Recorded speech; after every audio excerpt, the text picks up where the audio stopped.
Hi, everyone. Welcome back to the Lights Too Bright podcast. We're now in double digits in terms of episodes.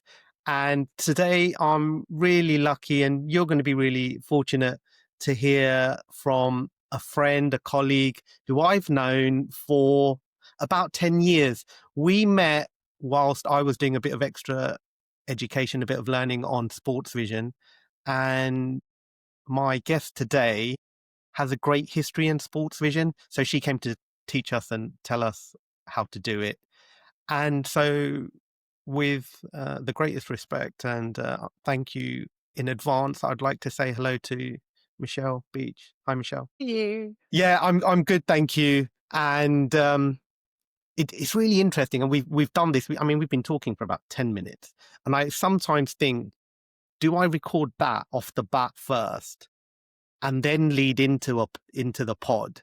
But then I'm thinking back to some of the conversations I've had with some people, and I thought actually maybe not. I can imagine. So some of it's not really relevant to the profession, and people don't need to know what I had for lunch, and things like that. But I know a couple of other people do it. So I know. we're at episode 13, Gosh, and unlucky for me. it's all superstition.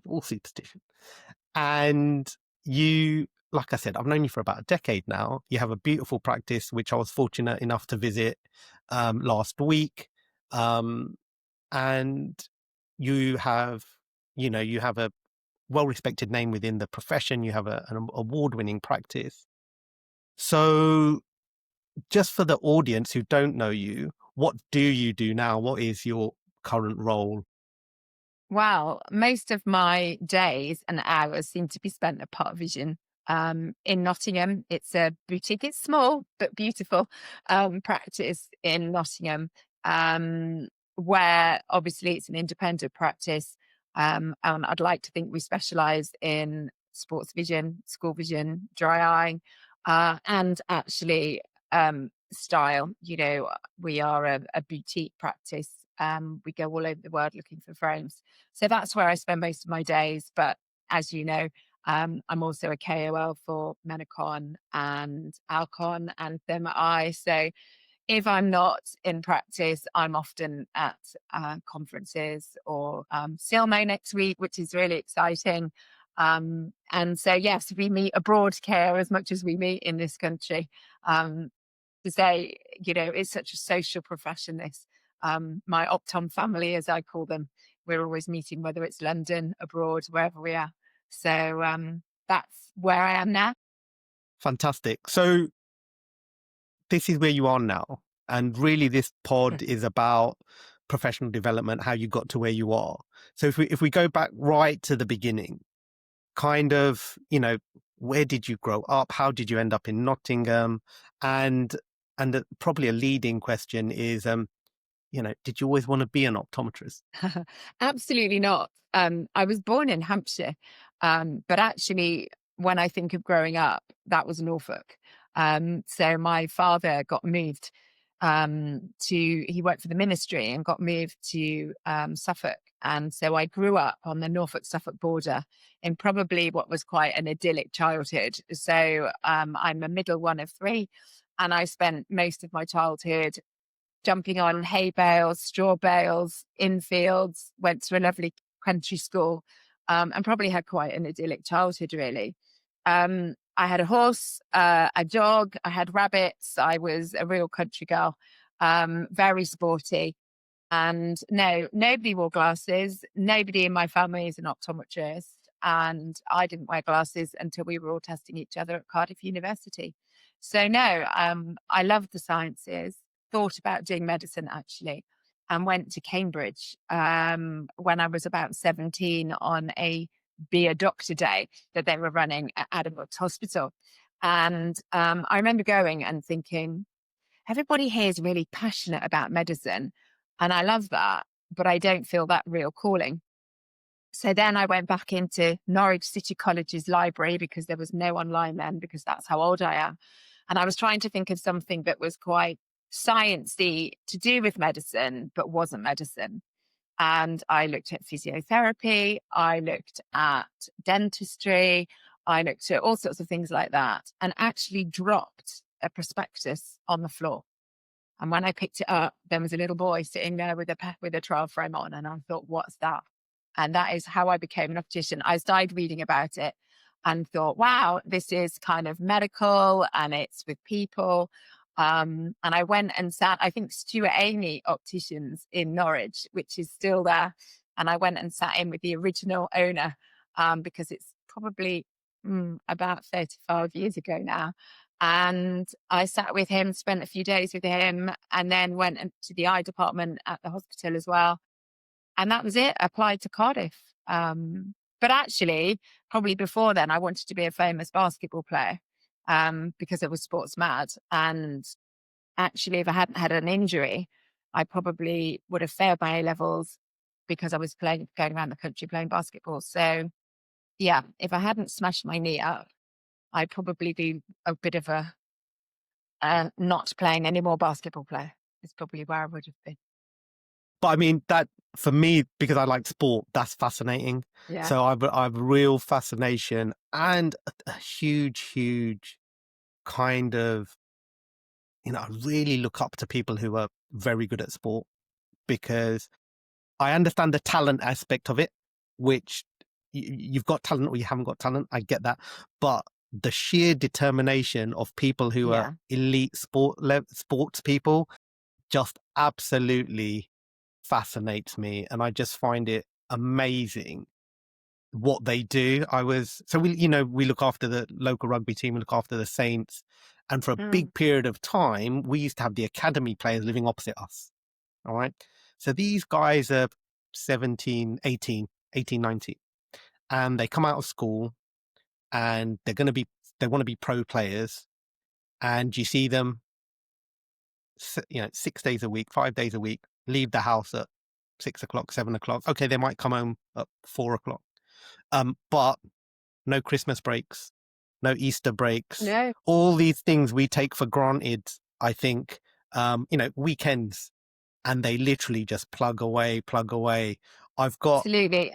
Yeah, I yeah, totally agree. And I I've think got, also it's not even those people. You've got to think that academy player didn't start at 18. That player probably started at 10. So it's yeah, not just them, it's the parents that have got up, and you look at rugby and football, but in Nottingham, we've got the ice arena. So I have lots of parents with the ice hockey. I mean, that's midnight on a Friday night. The really, then there's the ice hockey, the ice skating. And some of my patients are in the ice skating, especially the one where the group, they train at 5 o'clock on Sunday morning because they need the ice for other times. You've got my water polo players, they're going to Sheffield 3 nights a week from Nottingham. And yeah. these kids are 15, 16, 17. Their parents are driving them. And the ice hockey girls, they're 13 and they're up at 5 o'clock on a Sunday morning. And I've been told not to take my trainers off because I was bleeding through my trainers. I had new basketball boots, which you never ever buy before a serious game. And I was playing at Wembley on a European tournament, and you weren't supposed to buy new boots because you have to break them in. But mine had split, so I was playing on new boots. I was 16, 17. And I remember we'd played and we had a game to go. It was a knockout tournament. We were playing Ireland, and there was blood coming through my boots because I had such bad blisters. And I remember Jenny was our coach, and she yelled and said, "Beach, don't take those boots off. You'll never put them back on again." And, And we threw up yeah, on yeah, the side of the court. We were so exhausted. I'm passionate about sport. And I think when you watch the Olympics or you watch anything like this, the time and the energy and the psychology to get people there is amazing. And I yeah, think, you know, I personally think, we're in such a world now of, bloggers and Instagrammers and all this sort of thing, and all these influencers. And I think I'd love to see more athletes. That's who I would like my children to look up to, and, our children's children to look up to, rather than a lot of some of the fake stuff going on, because I Yeah, think that's tenacity and competition and, you know, yeah, no, I agree, and we will move on from that because that's a whole different conversation. But you do see, I think it is another part, conversation. yeah, but part now of being a pro athlete is that social media aspect of it. You see, Absolutely. Cristiano Ronaldo, like whatever, hundreds of millions of followers and things like that, and Messi, hundreds of millions. So, but yeah, I, I could talk to you about sport like all day. I love all of I that. know that's another hour. Yeah. So, just we won't go into what happened. So, but when did basketball end for you? I had a really bad smash at Wembley and I had to have my knee reconstructed, um, which then made the only thing I could do, because I was in plaster cast for about 6 months, was study. So I did get my A levels and I went to Cardiff, having delayed a year because I couldn't walk properly. Yeah. And I actually played basketball. I did go back and play for University of Wales, um, for a bit, but for me, I didn't think I ever played quite the same. My Okay. knee was a little bit, but it was great, and I still played. And actually, when I came up to Nottingham, I still played a bit then. But then, being a busy optometrist and everything, I couldn't devote the time, and I was getting a bit old then anyway. So Yeah. I stopped. But I still love the sport, and I'm still sporty, and my knees held that I can still get down a mountain. Some would say a little bit badly, but I'm gonna it doesn't is matter how what you it get is. down. Doesn't matter how you get No, down. well, I think my Norwegian optometry friends would argue on that one. But yes, I'm lucky enough that it's still going and it's fine. It's a bit arthritic now, but if I hadn't smashed my knee up, I wouldn't be an optometrist now. So, and I get to do sports in optometry. So yeah, So, so off I went to Cardiff. I live vicariously through my patients who play sport Yeah. at elite level, like England, and we had a couple of guys who Mhm. went off to play with the Lions. I'm just sitting there going, yeah, I know. Yeah, I'll look after him. absolutely. He's one of our, Yeah. he's one of ours. So you Yeah. went to Cardiff. You Hmm. did your optometry degree, and then where did you pre-reg? So at the time, Dollar and Nixon was still going, and they came down and talked to us, and Boots was a huge pre-reg to do. And then we had a lecture on hospital optometry. And I think maybe that slightly missed doctor in me that kind of had this calling. Thought, I think, was it Janet Silver at the time from Moorfields came and talked to us about a hospital pre-reg. And I was just blown away and thought, this is where I want to be. And we had a lecture from Dr. Rubenstein, who ended up being Professor Martin Rubenstein. He was head of Nottingham Queen's Medical Centre. And I spoke to him afterwards, and he just absolutely, inspired me. So I went up and visited Queen's and I applied. And at the time, I remember thinking, oh, I'm not sure this is a good idea, because I think the pre-reg you were paid £8,000. That was your annual salary. Yeah, God, I sound really yeah. old, don't I? But yeah, and That's if I'd about gone and right. worked, Yeah, if that I'd sounds gone about and right. worked, if I'd gone and worked for Donald and Aitchison, I think I would have got about £16,000, which was huge. So yeah, I was lucky enough to be selected, and I came up and lived in the nurses' residence at Queen's Medical Centre, which is like a rabbit hutch, for a year. And the eye department was incredible. We mixed with all the junior doctors. There was teaching on Friday afternoons.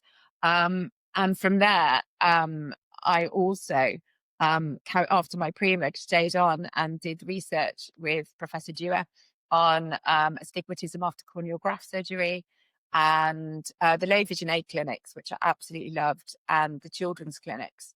And those days we used to go on the ward and do the biometry, and patients then were in hospital for a week for cataract surgery. And it was great. The eye department was amazing, and I learned so much, especially from the ophthalmologists. I think on and that was a really, really amazing. But while we were in the pre-reg year, we also had to go and work normal optometry, as they called it. So we also got sent out half a day a week to an independent and half a day a week to a multiple. Um, And the first time I started doing the multiples, having worked in the corneal graft clinics and low vision aid clinics, patients were coming in at 6'9" and 6'7.5". And I'll be like, yeah, there's nothing wrong with you. Off you go. And then the guy sort of had to say, they want new glasses. And I'd say, well, they can see great. He's like, no, they want to see 6'5", because they were just normal people. Yeah, And I think when you yeah. work at the hospital, especially in the graft clinics, getting somebody to 6'24" is a whole line better. Is the TV looks different and it's a gain, or getting someone to driving standard. Um, and I think I was very lucky in my training to have had a complete diverse, multiple, independent, and the hospital. And I absolutely love the hospital work, in a busy clinic, working alongside the ophthalmologist. I think was a real privilege. And I think as training goes, when you're then in private practice, not as much scares you, because you've kind of seen it. But I also think what happens to it. So I was lucky enough to go to theatres and see, macular peels, see cataract surgery, see the grafts being done. And I think, especially now when I talk to patients, I think it's really great that the hospital, the eye department's not a scary place. And this is somewhere. And I was really lucky to have that opportunity. I, I, that sounds really, really fortunate. I mean, it's very similar. It's not very similar, but it kind of is a bit like my US experience, where Yeah. their system is slightly different, where you do 3 months in a setting, 3 months in a setting, 3 months in a Yeah. setting. But you get to see a diverse group of settings. Mm, You helps you kind of decide where you want to go career wise. Because some people, really thrive in a refractive practice where that's yeah. predominantly what they want to do. Some people think, I don't want to be in a room with no windows, but I've got other opportunities. And so I think you've kind of got that inadvertently just by virtue of the way your placement worked, where you got to do the hospital stuff and you Yeah. got to do regular optometry. And th- the point you made about not being scared, I think that is such a strong point, because once you've been in it and you Mm, see what ophthalmologist does to a cornea, and we're worrying about a slight tattoo after applanation tonometry, you're just like, yeah. eh, it'll be fine. Yeah. Doing this and Oh, the I eye know. jigging all over the Absolutely. place, and you just Yeah. I mean, I really, remember really, being very junior. I think I was 23 years old, and they put me in the low vision aid clinic, and a lady came in and she took her glasses off and half her face came away because she had fallen in a fire. Her toddler had gone to fall, and she'd pushed the toddler out of the way and fallen in the fire. And so her glasses, she had a false sort of all of yeah, this part of her yeah, the whole, face. yeah. That's it. And she had an artificial eye. And in those days, the guy that did the artificial eye came and hand painted them all. And he was such a talent. And then she popped her eye out, put it in her mouth to wash it out, and put it back in again. And I just remember thinking, don't pass that. Don't pass out, look really unprofessional. And, some of these stories I still think back to, and you really were thrown in the deep end sometimes. But the ophthalmologists were great and they were really happy to teach you. And I do think, I mean, don't get me wrong, I think the multiple as well, because the multiple teaches you that it doesn't matter what happens, you need to be commercial, because at the end of the day, it teaches you a commercial side. The independent, I absolutely loved for the whole independence thing. I wanted Martin Rubinstein's job. I thought my career was going to be, I wanted to be head of the eye department at Queen's Medical Centre. I went to all the hospital conferences and I thought that's where I was going to go. So So, what changed? yeah. Well, I think what changed, first of all, I had twins, which, as anybody knows, once you have children, life changes. And I wasn't expecting twins, premature twins, and that certainly hit me for six. I also then started working just 2 days a week at the hospital and a bit more in private practice. And then I remember going to Optofair, as it was called then. Obviously, now it's 100%, and seeing a very glamorous side of optometry, because I don't know if people know me, I love sport, but I also And you're love quite fashion. glamorous, I'd say. I love fashion as well. And I love eyewear. And especially in the early 90s, Optofair, the champagne was flowing, the catwalk models, the fashion was there. And I was a little bit like a meerkat that had stuck its head out of a very medical optometry, NHS eye department. I was like, whoa, this is really fun over here. And I think there is an element of, the private independent sector, allows you to have that fashion side, maybe a bit more technology side. And then literally out the blue, I had a very good friend who was a GP and some other friends. And I literally had a call out the blue and said, we're setting up a health clinic in Nottingham, a private clinic in the old part of Nottingham, a bit like a house practice, which is going to have a GP in it, an esthetician, physiotherapist and everything. Would you be interested? And I'd never thought about owning my own practice at all. And I said no. Especially a friend of mine had a practice up the road, and I was like, oh, I can't go and open near him either. Um, and they said, okay. And literally a month later, they came back and said, well, if you don't do it, we're going to ask someone else. Come and see the building. This is what we've got planned for this all-in-one health clinic. And I went along and had a look, and I thought, well, with the kids, it might be quite easy. And I literally thought, I think I can do this. And I actually invited a friend along Stuart Ben from Performance Finance, which many people will know. He walked into this very small room, which was probably the size of my kitchen, one room with a joint reception. And he says, what are you thinking? And I said, well, I'm going to have half of it as a clinic and half of it with lovely glasses. And he looked at me, and as people know, Stuart doesn't pull any punches, and said, you must be out of your effing mind, and laughed his head off. But in my world, I thought this was a really great idea. And I got help with a designer, and I sat up on my own with no patients at all, and a shared clinic. And what I did was I worked locumed for 2 days a week, and I worked in private in my clinic 3 days a week. And I remember saying to my mum, well, if I can make £1,000 a week, I'll be happy. And that was in 2008. But I was supposed to open in 2008 in the March. But then I got a super bug and nearly died and spent 2 weeks in ITU in Queens. So the whole thing got shut up. Yeah. And I nearly lost my leg. And then I didn't actually open until the August, because weirdly, I think I got this weird thing, which was nasty, and luckily didn't die, because they pumped me full of antibiotics, which I'd never had in my whole life.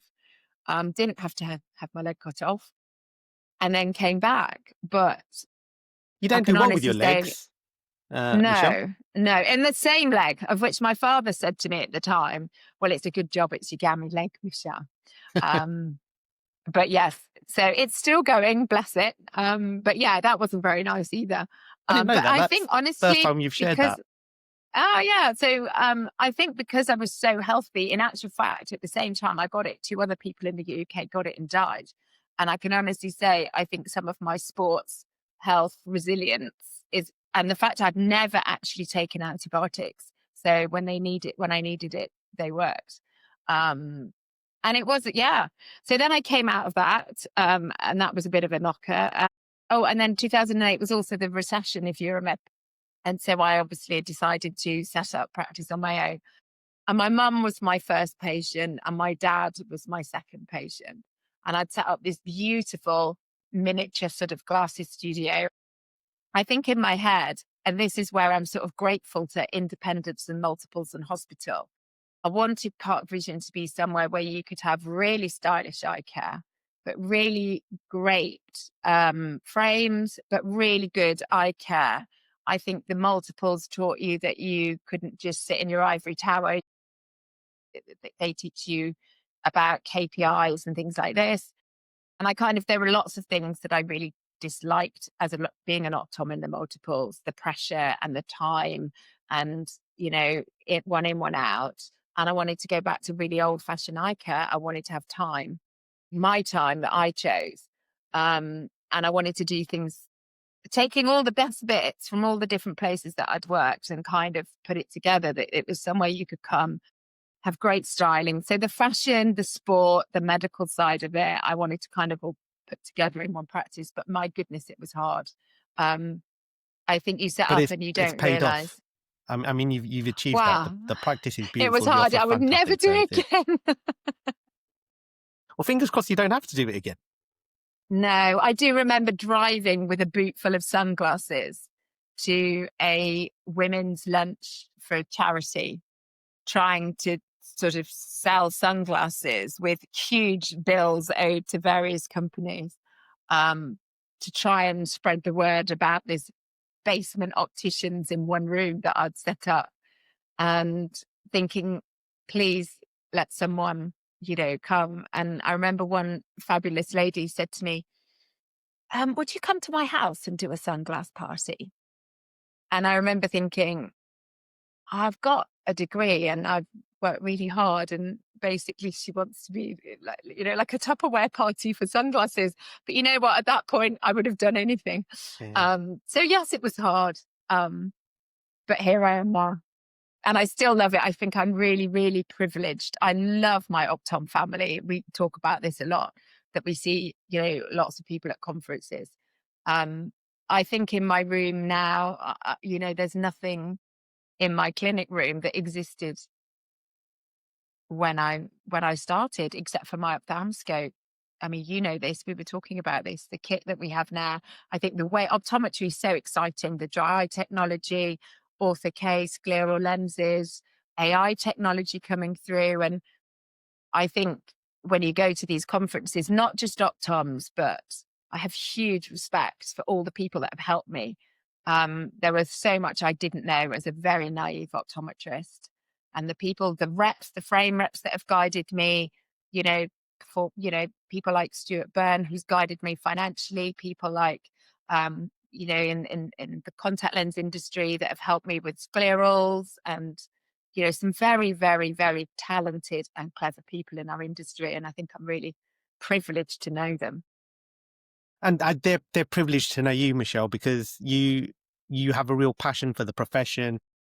I know that there are days where if someone walked into me, they'd think, why does he keep doing what he does? Because I'm having Yeah. an absolute mare. But you always seem happy about it's like Brian. Brian is always happy about the profession, Yeah. and I'm like, Brian, dude, I can't deal with this today. I'm gonna go sit in my room and Don't think and there's anybody that doesn't work with the general public that doesn't have a day like that.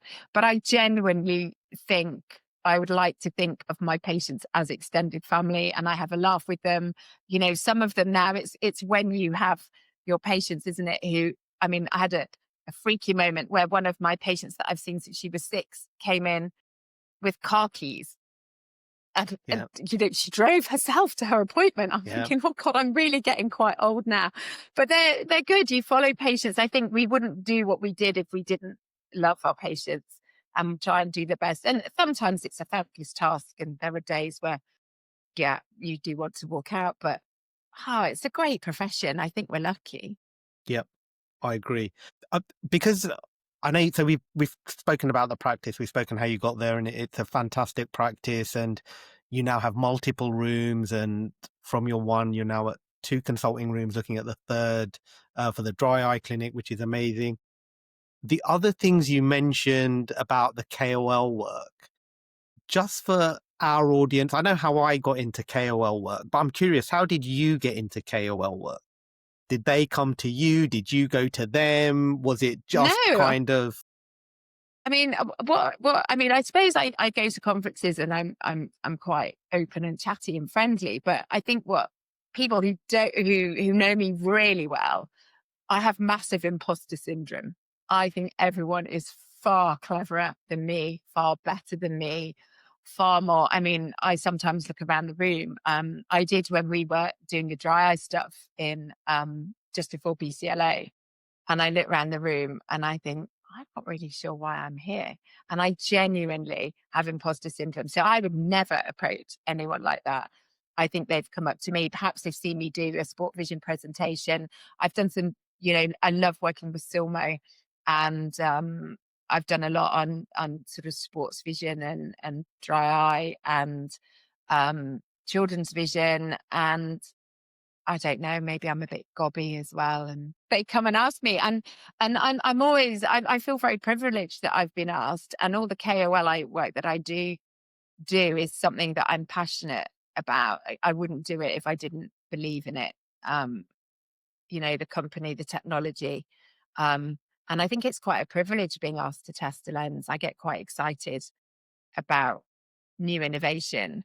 Um, and there's so much going on now. And I think if you've got a practice, you need to be current. I think you owe it to your patients to not sit in a room. I mean, you and I have often had a conversation, haven't we, where I thought this year's BCLA was incredible. To be there where they launched Juice 3. Some of the lectures were so inspiring, but I still sometimes look around that conference theatre and it's the same people. Where is everybody? And optometry is so exciting. There's so much to learn. I think I've learned more since I've done my degree on the conferences and diplomas and some of the courses that we've been on. And I don't know where they all are because Yeah. No, I get and it. you're always there and Brian is always there and we Yeah. know the people that are always there. And where is everybody? Because it's a really exciting place to be at the moment. I think all of us, the thing we have in common is we have a passion for learning, and we all want to be cutting edge. We don't want to be left Mm, behind. If you get absolutely. something, Michelle, I'm going, you know, how on earth did Michelle get that? Shit, I need to get that. Right. So then and I'm sure Ditto. it's the same. So, we've got that FOMO, but we're also really social and Yeah. we want to meet our friends. And a lot Yeah. of the time, particularly, and you'll see this now that you're IP qualified, congratulations. You're going to see that a lot of the stuff in terms of treatments and things like that, you get a better idea just having a conversation with a friend that you've run into, as we were talking about the Roaccutane patient before we kicked off. Yeah.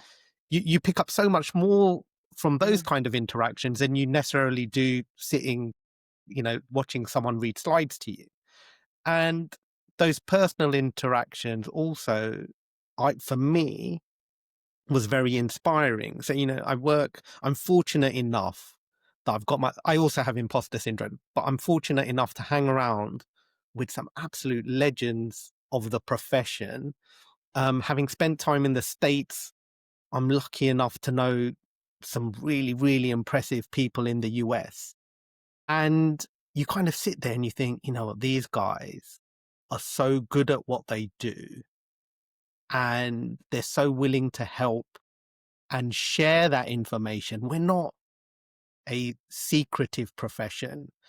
When I was talking to Hans, we're not that kind of profession where if someone works for one contact lens company, there's like a massive, you know, dislike of another contact lens company. Everyone gets together.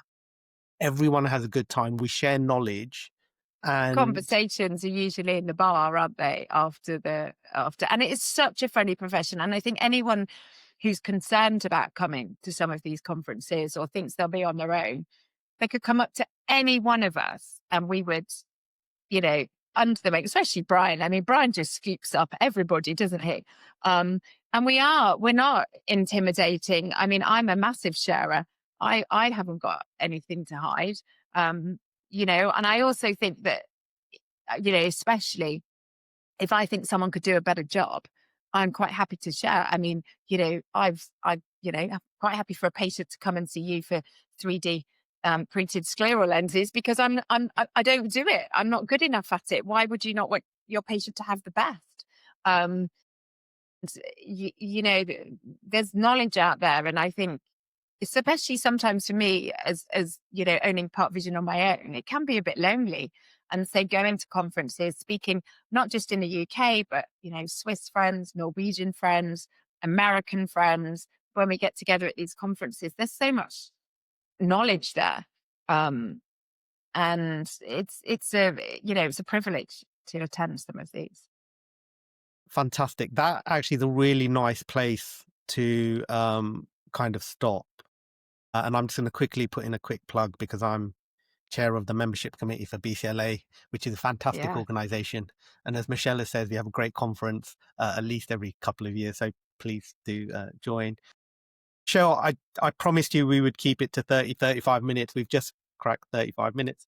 So I'm going to finish what I'd like you to do, if you don't mind. I mean, you've shared some great insight, but if you were to give an up and coming professional, and because you've had such a diverse career, and I include the sports career, I think of that as, that is career, that was potential career. What would you say to someone who's coming up, young, fresh faced? What would be your kind of like a key to success?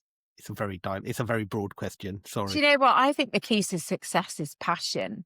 And I think if you don't feel passionate or you feel that you're stuck in a refraction room, then get yourself to a conference because there's so much of optometry. You could be a hospital optometrist, you could just go work in the frame industry. There's so much out there to be excited about in optometry. But if you just sit in maybe that's what you want to do, sit in a refractory room. But if you don't feel passionate, get yourself out there to these conferences and see what's going on, because you can be as sporty as you want, as fashionable as you want, and as techno-minded as you want. I just think really is a fantastic career. And if you don't feel passionate about it, then get out there and find the bit of optometry that makes you passionate. That's And don't be afraid to come to these conferences because we are a friendly bunch. That's amazing. Thank you. I think that is a great way to finish. I want to thank you again. I know you've just come back from holiday, so I appreciate it. And I appreciate the fact that you got so dressed up. I feel a little bit underdressed in my I've got hoodie. my Uh, jeans on. You can't I- see my jeans. this is the closest I'm getting to an ice cream in the next 3 months. So I thought I'd wear it. So I would like to thank you. Really appreciate you taking a time. And hopefully, I mean, we'll probably see each other soon somewhere. Absolutely. Yeah, Yeah, it must be something coming up. but there'll be something. There'll be. Brian was talking about going to NCC. That's early next year, Mm. and then there are a couple of events. But it's always great to see you. Are you? I don't know. Did you apply for Optician Awards this year? No, but no, we haven't done, because I'm a little bit funny where unless I feel I deserve to win, I don't enter, and I don't feel Okay. that I think there are other people doing better things. But I have been involved with Optician Awards. I absolutely love the Optician Awards, and Are you going? I will probably be there because I think they're amazing, and it's one of my favorite nights in the industry. Yeah, I will probably see you there then. Fingers crossed. good. All right. Yeah, Thank you ever so much. yeah. All right.